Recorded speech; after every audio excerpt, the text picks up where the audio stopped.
the day I was born, it was always hard times, welfare, not much food, no money, crime-infested neighborhoods, murders, pimps, prostitutes, drugs, and it was survival of the fittest. And I had an older brother who was 5 years older than me, so he didn't spend much time around the house. He was in the programs. He was very smart and intelligent. He was the special kid on the block that was always in school. And me and my sister got caught up in the street life. So I was bullied a lot as a kid. I used to have pigeons, and one particular time some bully grabbed one of my pigeons and ripped his head off, and that was the first time I ever got into a fight. And I kind of like won. I was young, like 9, but I kind of like won. And so after that, older kids would bring other kids from different neighborhoods around my neighborhood, and they would pay us to fight each other, and that's how I started fighting. I probably had, in my life I probably had 400 fights. How many? 400. I come from that kind of world where everything was dog eat dog. If you had money, if you had jewelry, and if you couldn't defend your stuff or protect it, you were getting took and you were going to get killed. And all my life I've seen murders and robberies, and I became a part of that.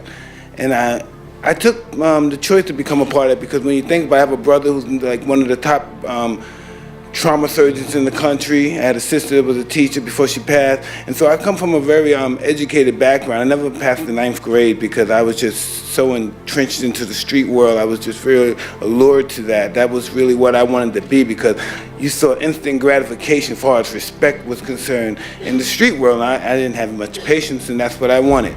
So I started getting involved with crime at a young age. My first arrest, I guess I was 10 years old, my first arrest.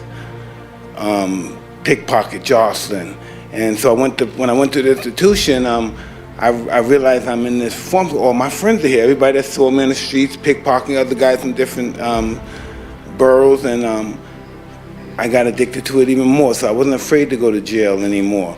And so I became a more advanced criminal, so to speak. I got introduced to a gentleman by the name of Bobby Student. He started teaching me how to box because I thought I was a tough guy. I didn't know anything about being a tough guy, but I thought I was. And so I went there, and it was so ironic. He didn't want me to go because I kept improving. I broke his nose, and he was a professional fighter, and I'm 12 years old. This was just such an opportunity. I met a gentleman by the name of Customado, an old Italian man. And when I went there, he talked to me. He talked to me for 2 weeks. He just talked to me. I thought he was a pervert because he was saying all these things that I'm beautiful and I can do this. But when I sparred, I was getting shellacked. So I knew there was no way that he would think that I was a good fighter. But he saw something that I still don't see what he saw to this day. I don't know how it worked. And he said that I was going to be champ, I was going to do all this stuff. So your inspiration happened at 12 years old. Yeah. Then you meet Cus. Yes. How was Cus treating you? What happened for you to be loyal? What was his way of leading you? Developing into character. And that's why I had a wonderful time with him, because everything about his life was about me. And so I never had a father, but I know what it's like to want to make a father happy. And so I wanted to be champion to make him happy. Cus knows when to put the gas on and when to put the brakes on. You know, that's what a teacher does. He's a teacher. We all teach everyone. All of us teach everyone. We're all teachers and students. This world is one big school, and we're the students of this world. So he knows the mind is always hungry. And the mind wants to do good, but we get so many negative thoughts in our mind, it's almost overwhelming to be positive. When you were down, he built you up. Would you say it was like a timing thing with him? No, it was no game. You know, there's so much power in humbleness. You know, when I'm promoting the fight, I say outrageous things and stuff, but I know the power of humbleness now. How did you learn that? I have to lose everything. You have to be the champion before you become the champion, so that means lifestyle. You have to be him before you become him. You gotta be him before you become him. You have to live his lifestyle. The lifestyle of a champion. Of the champion, you look at the champion. That's how it starts. You look at somebody, I wanna be like him. You don't say, hey, I'm a bad motherfucker. I wanna fight everybody out here, nobody's gonna kick my ass. You see somebody and say, hey, I might wanna do that. Cus over there telling me why should he have it? That's one thing I never had in my life, because I always got picked on, and I never had jealousy or enviness about anything. And Cus possessed that, you know, and he was telling me, why should he have all that money and you don't? Why is he, why do you believe that he's better than you? Why do you think he should have all that money and you don't? And he was really serious about it. And that was the competition shit. That's it right there, he's breathing that stuff right in me. Why should he have it and he's not better than you? He said how old he was, and I said he's 13. And then Cus said he's lying. He doesn't want to go to prison with the grown adults, so he said he was 13. Wow. And so Bobby Student, because everything Cus says is the Bible, and so he said, tell me the truth. After all these years, I've been there 2 years with him, and I said, tell me the truth. How old are you? I said, I'm 13. I'm 13. He says, tell me the truth. I said, I'm 13. So he got my birth certificate. He found out I was 13. And then cussing those guys just automatically, I didn't even agree to it. They said, this is what you're going to do. You're going to be heavyweight champ. You're going to win the Olympics. You're going to win the gold medal. You're going to do this. And you're going to become heavyweight champ. You're going to be this and that. And I didn't want him to think I was afraid. I started listening to this Italian guy, and he teaches me to fight. And I'm 14 years old. I win this national championship, then I won this junior national championship. I'm breaking record. I knock a guy out in 8 seconds. How did that happen? And he still told me I was imperfect. I was wrong. I was flawed. So I didn't know how that worked, and I just started listening to him. I said, and at one point he even adopted you, didn't he? Yeah, when I was 16, when my mother died. Yeah. My mother died of cancer. Yeah. And so he adopted you, and he was your mother, your father, your mentor? My psychiatrist, yeah, my therapist, he was everything. When I went back home, I was getting ready to do some more robberies, because every now and then I would go back to Brooklyn and do robberies and come back, because the state was paying them like $150 a month, and that wasn't even paying for my pants and my sneakers. So I always went back home and did robberies and came back with nice clothes and told them that my friends gave me these clothes because their older brother can't fit them anymore, something like that, some ridiculous story. And one day when we were going to do another robbery, a friend of mine was telling me, no, you're with those white people, Mike, stay with them. These people love you, Mike. I saw you win this champion, they love you. I became champion at 20 years old, the youngest champion ever. I won titles, I had everything in the world, but I still had that darkness in me. I had hundreds of millions, I had money, but I still had that darkness in me. That darkness wasn't out of me yet. And I got in a whole bunch of trouble. I got involved with people who had made me no good. And I lost a lot of money. I kept getting lawsuits. Lawsuits this, lawsuit here, lawsuit here. Now, most of my money I've tricked off on lawsuits.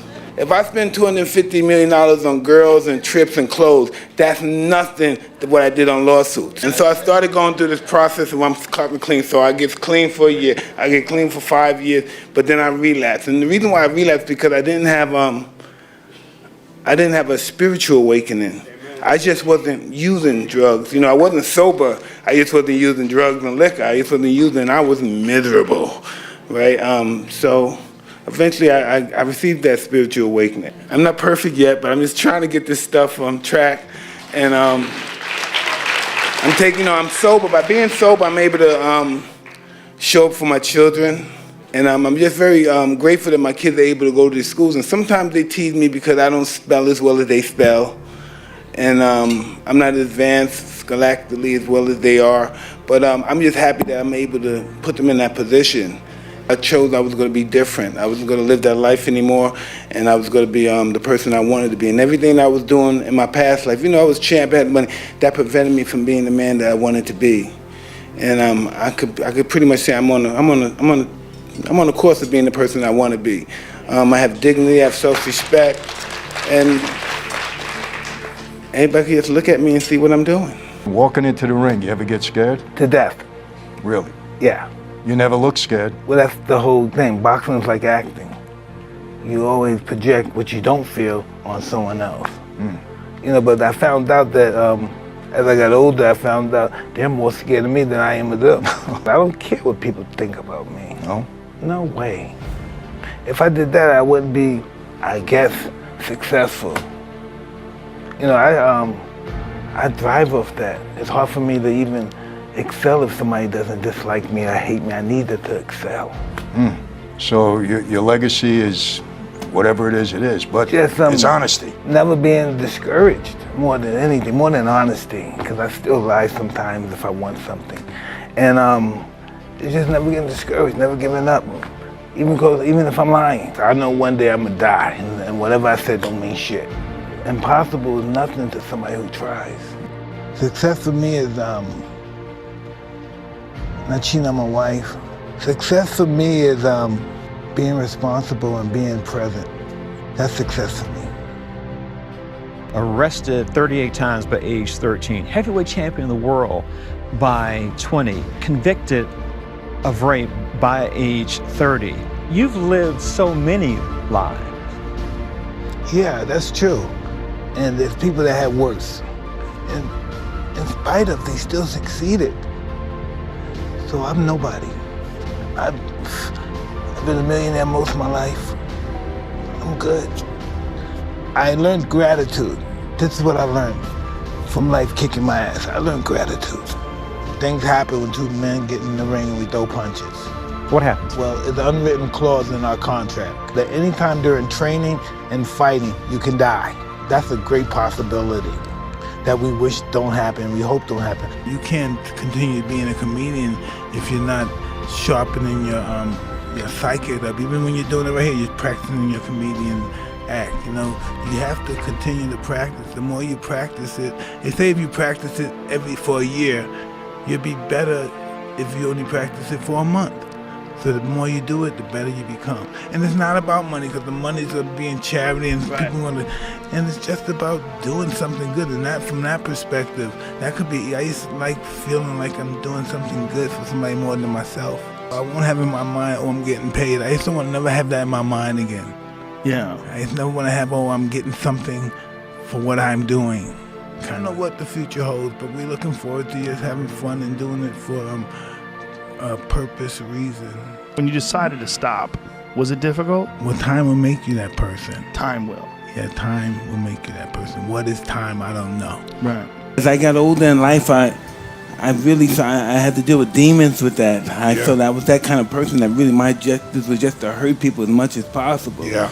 You know, not just beat them, but just to really hurt them, so they never forget me. And that was just my goal. That's what I learned from Cuts. That's all I knew. Yeah. And he didn't have much time to teach me because he died shortly. He only had 7 to 6 years to be, you know what I mean, to teach me anything. So what he had to teach me was fighting. Yeah. I'm just very grateful. I'm very grateful. I had a good life. And people liked me, and people gave me benefits and stuff. But that's not going to happen to the average guy. That's not going to happen. You know what's going to happen to him when he gets angry and he throws a tantrum like I throw my tantrum? They're going to come in the cell and they're going to beat him to death. You know, the goon squad's coming, they're going to beat him to death. I don't know, I'm capable of living a godly life. God to me is inconceivable to live a life of God. You know, we can only study his life and hope to be able to be in the path of God. But to live godly life is inconceivable to me. I just try to do the right thing. You know what I mean? And not necessarily the right thing is probably the best thing, but I just try to do the right thing. I try to respect everybody and treat everybody the way I want to be treated. You know, I don't have no, I don't care what you're black, white, Christian, I don't care what you are. You know, the only thing I want is respect, because I give respect. That's the only reason why I want it. I just realized that I wanted to change my life. I didn't like the way I was living my life. I wanted a different, I just wanted a better way of life. You know, I just didn't want to be the guy that had it all outside but had nothing inside. And I realized all this recovery and sober thing and life in general is an inside job. You know, if you're looking for happiness from out here, it's going to be disastrous. It's all an inside job. You know, it's all an inside job. You know, all we know about God is what people tell us about God, what our mothers or fathers, what they tell us about God. We have people starving out here.